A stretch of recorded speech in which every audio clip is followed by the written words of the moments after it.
Our weekend of football has ended. Match day 24 for the Premier League and other leagues, and match day 21 for the French League. And these are the results of those games for the top leagues across Europe.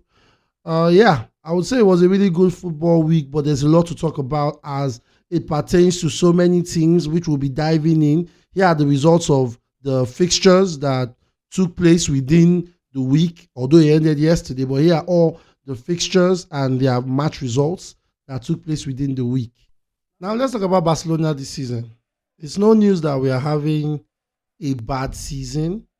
Currently seated third on the table, 6 points adrift Girona and 8 adrift the league leaders Real Madrid, with 6 wins and 4 losses in our last 10 games. Now, that is not my major concern at this moment. My concern is the fact that Xavi has said that come the end of the season, he's leaving the club. And there have been a lot of speculations going around that, Barcelona is going for Xavi, he's going for Klopp. Klopp, well, if you ask me, that's rumor. That's rumor. As for Xavi Alonso, I'm not sure that guy would want to leave Bayern this season. Which leaves us with the question is, who will be the coach of Barca next season? Which is the first important thing on my mind. Now, we know that over the past few years, we've had coaches come in and not been able to perform as they need to because of issues as regard finances when it comes to the club, which has been a major challenge because we can't buy players. And most of our players, we got them on a free. Now, one of the things I am bothered about is we may lose some players come the next season because as it stands, Barcelona is still having financial crisis. And I'm hearing that Araujo might just walk out the door. If you are not careful, we might lose Lewandowski in the process. A lot of things. And it's quite scary for Barcelona. Where does this lead us?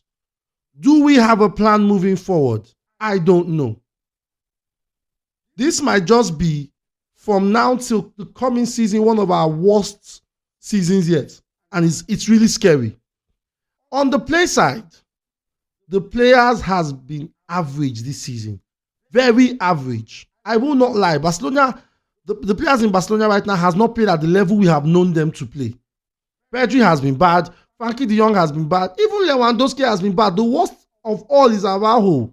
He has done nothing but make constant defensive howlers, which has led to a lot of goals. And this isn't helping. I really hope that come next season, we have a coach that can fix these issues. Because if you ask me, this season we are out of the title race. There's no way we are winning the league. No way. And the Champions League, with the way we are playing, I'm not even sure we are going to make it out. If I say we make it out of the round of 16, I'm not sure we are going to make it out to the quarterfinals. We get to the quarterfinals, I'm sure whoever they give us, if they give us any big team, we are out. And it's a major problem. Now the usual culprits, Chelsea. Now, as we know, Chelsea has struggled and has been one of the most inconsistent teams in the Premier League this season, having 5 losses and 5 wins, and had a very embarrassing loss to Wolves, 4-2 this past week.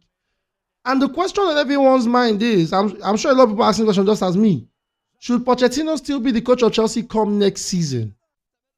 Now, here's my honest opinion and take about this. I don't think Pochettino is the man for Chelsea. A lot of people may ask me why I say so. As a coach, one of your jobs, which is one of the reasons I respect Guardiola, is to improve your players' performances. Not leave them the way they are when they came to the club. This is one duty Pochettino has failed at. The performances of the players at Chelsea has stayed the same from the time the league started up until now. They have performed woefully. You're winning today, you're losing tomorrow. And the worst part is you're losing the games that you need to win. Currently, Chelsea sits 11th on the table, which is really bad for a top club because Chelsea is a top club as far as I'm concerned. Yes, a lot of us will say, they're not a club anymore. They are still regarded as one of the big clubs in England. They have Champions League, they have league titles. And then there's Pochettino who comes into the club. Yes, he can say, the players, they are inexperienced, blah, blah, blah. There's no experienced players among them. But bro, it's your job to make sure that you bring the best out of these players. Now, I said something some days back. I said if Cole Palmer is not at his best of his game, if Raheem Sterling is not at the best of his game, then there's nobody trying to create. Connie Gallagher is on and off. Disasi and Baliashid, worst pairing I have ever seen in a defense. Please don't pair those two again together. They're the worst together. Cahill, he's good today, he's not good tomorrow. Rhys James, it hurts me to see him injured. It honestly does. I really hate the fact that he's injured because that guy would have brought some creativity from the wing. The team is very dysfunctional. We've complained about this so many times. I do not see any reason why Chelsea should keep Mauricio Pochettino. That's how I see it.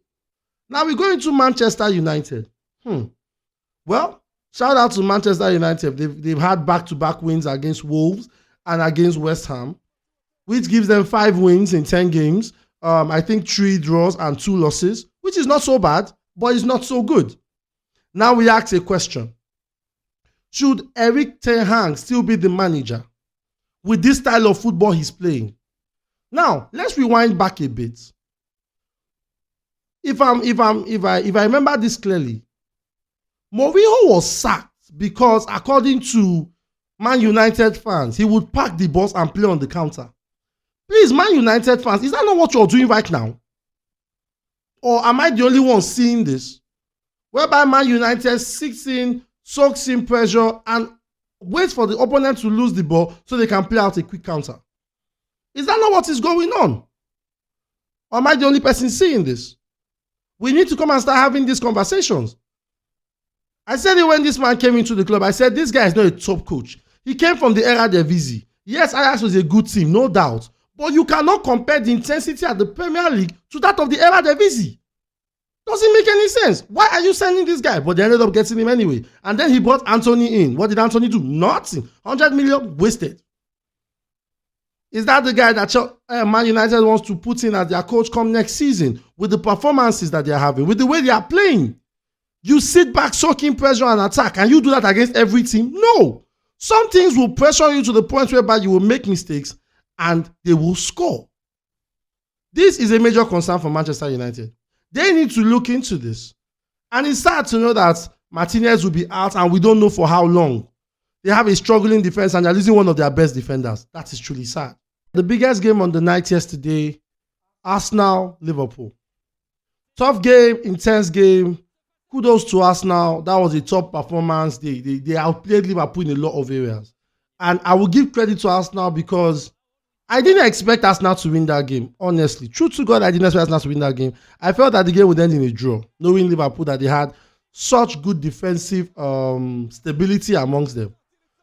But yesterday, Liverpool showed us what they call professional mistakes can happen in any game of football. And Liverpool gave us a masterclass in that department. For God's sake, what was Alisson and Van Dijk thinking in that second goal? I didn't understand.